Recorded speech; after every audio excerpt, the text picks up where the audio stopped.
Hi everybody, welcome to this week's video. This week's video is entitled How to Have Good Boundaries. So firstly, what is a boundary? A boundary, if you imagine like a field or a property or a house, and it has a fence around it, it has a boundary around it. Each human being also has a fence or a boundary around them. So if you imagine that we have an energy body, we have a physical body, we have an energy body, and on the outside of that energy body is our boundary line. And so many people do not have good, clear boundaries, where we feel like we're losing our energy, we don't know where we end, where the other person starts, and we feel depleted and we've lost our power. It could be because we don't have a strong enough boundary around us. So I'm going to share with you some tips and techniques this week around how you can cultivate a really good boundary for yourself. So one thing that you can do is using your imagination. You can choose a color. I like to use purple or violet. Choose a color and imagine that that color is forming a sphere of energy all around your body, about an arm's length around your body. All the way around the top of your head, the sides of your body, the front and back, and underneath your feet. So it's almost like an egg shape or a sphere around your body. And this you can imagine any time that you want, especially when you're going into a mall or you're with that person that you just feel, I'm not quite sure about boundaries here. I feel like my energy gets sapped when I'm around this person.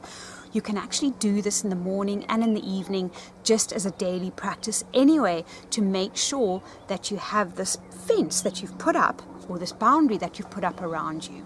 This really helps to reflect away anybody else's energy that does not belong in your energy body, and it also helps you not to project your energy into other people's energy body where it doesn't belong.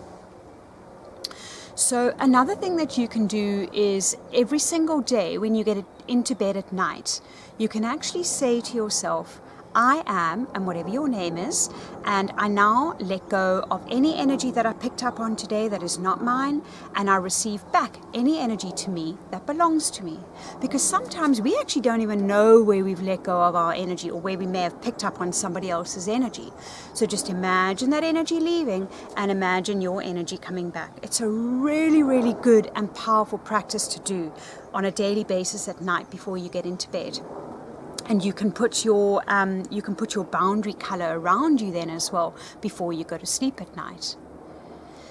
Another thing that you can do is stop trying to fix other people or change people around you. Because the moment we want to fix or change somebody around us, we're overstepping our boundary into the boundaries of somebody else, and we think, well, I can change you, I can fix you, when actually we can't change anybody or fix them.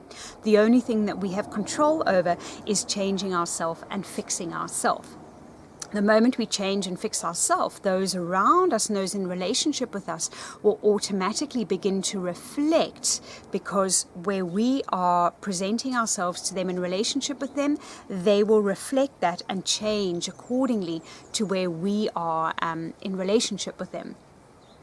So some relationships are codependent. I don't know if any of you have ever heard of the term codependent, but we don't want to be codependent on somebody.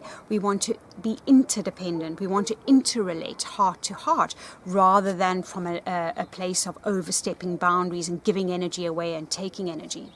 If you want to learn more about codependence, you can read a book by Pia Mellody called Codependent No More. Another thing that you can do is start getting comfortable with saying no. So if something doesn't feel right for you, or if you don't really want to go somewhere or do something, say it. Say, actually, no, that doesn't feel right for me. Because so many of us just say yes when actually our body is saying no. That's also causes us to become distorted, where our boundary ends and where somebody else's begins, because we're making the other person more important than us. So always put yourself first. It might sound selfish, but essentially if you want to cultivate good boundaries and be embodied in your power, you must put yourself first and honor what is your no, and say it when your no is there. This is very, very important for good boundaries. Also, if we feel like we need somebody to complete us, this is this is definitely getting confused with where our boundary ends and where somebody else's begins. So it doesn't mean that we can't be in relationships where we are complimented, where we're supported, where we feel really loved.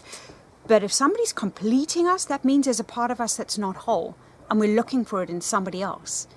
So make sure that you can do whatever you can to feel totally whole in yourself, so that when you're in relationship with another person, it's beautiful, it's heartfelt, it's supportive, it's loving, but it doesn't have to complete you.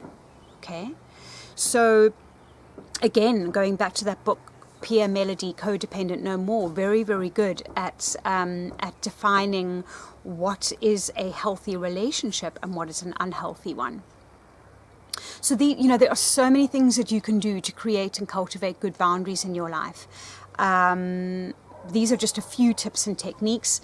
I also have a meditation on my website that you can listen to, that you can do on a daily basis, that helps you really step into your boundaries, step into your power, create that space around you so that you're not giving yourself away and somebody's not taking your energy.